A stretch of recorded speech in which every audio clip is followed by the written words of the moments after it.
আমাৰ ছাত্ৰ-ছাত্ৰীসকল তোমালোক সকলোকে আমাৰ এই চেনেলটোলৈ পুনৰবাৰ স্বাগতম জনাইছোঁ।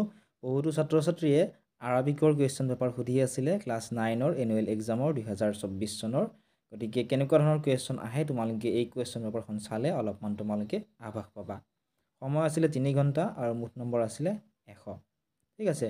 1 নম্বৰত দিছিল যিকোনো এছোৱা মাতৃভাষালৈ অনুবাদ কৰা। তোমালোকৰ যিটো মাতৃভাষা যেনে অসমীয়া, ঠিক আছে, তোমালোকৰ মাতৃভাষালৈ তোমালোক অনুবাদ কৰিব দিছে। ইয়াত তোমালোকক দিছিলে 10 নম্বৰ।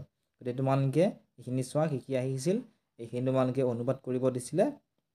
ইয়াতে তোমালোকক 10 নম্বৰ দিছিল। ঠিক আছে। এতিয়া নেক্সটটো তোমালোকে চোৱা 2 নম্বৰ প্ৰশ্নটো কি আছিল। নম্বৰত দিছিল আৰবীত উত্তৰ দিয়া যিকোনো 5টাৰ। ইয়াতে তোমালোকক 10 নম্বৰ দিছিলে।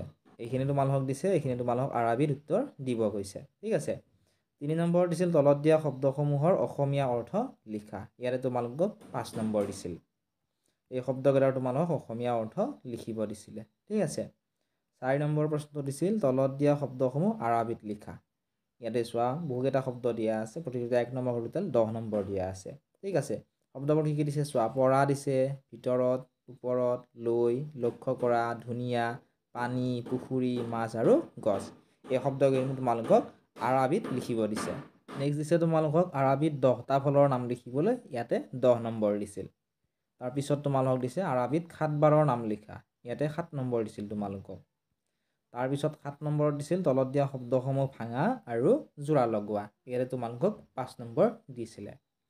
যদি উত্তৰখিনি কৰি দিব লাগে এটা কমেণ্ট কৰি জনাবা, বা তোমালোকক আন কোনখন ডিষ্ট্ৰিক্টৰ কুৱেশ্যন পেপাৰ লাগে কমেণ্ট ছেকশ্যনত কমেণ্ট কৰি জনাবলৈ নাপাহৰিবা। আমি চেষ্টা কৰিম তোমালোক কুৱেশ্যন পেপাৰখিনি দিবলৈ। 8 নম্বৰত দিছিল আৰবী বৰ্ণমালাখনক কি বোলে, ইয়াক কেইটা ভাগত ভাগ কৰা হৈছে আৰু সেই ভাগকেইটা কি কি। ইয়াতে তোমালোকক 5 নম্বৰ দিছিল। 9 নম্বৰত দিছিল একবচনৰ বহুবচন আৰু বহুবচনৰ একবচন লিখা। ঠিক আছে। ইয়াতে তোমালোকক একবচনত দিয়া আছে, যিকেইটা একবচনত দিয়া আছে বহুবচনত লিখিব দিছে, আৰু যিকেইটা বহুবচনত আছে সেইকেইটা তোমালোকক একবচনত লিখিবলৈ কৈছে। নেক্সট 10 নম্বৰত দিছিল বিপৰীত অৰ্থবোধক শব্দবোৰ লিখা। ইয়াতে তোমালোকক দিছিলে 5 নম্বৰ। ঠিক আছে। 11 নম্বৰত কি দিছে চোৱা, 11 নম্বৰত দিছে সমাৰ্থবোধক শব্দবোৰ লিখা, অৰ্থাৎ একে অৰ্থ বুজোৱা শব্দবোৰ লিখিব দিছে, তাত 5 নম্বৰ দিছে।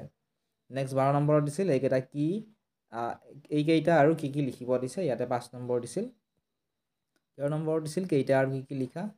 ইয়াতে 13 নম্বৰতো তোমালোকক 5 নম্বৰ দিছিলে। ঠিক আছে। নেক্সট তোমালোকক 14 নম্বৰত কি দিছে চোৱা, 14 নম্বৰত দিছিল 3 শাৰী হাতৰ আখৰ লিখা। ইয়াতে 3 নম্বৰ দিছে।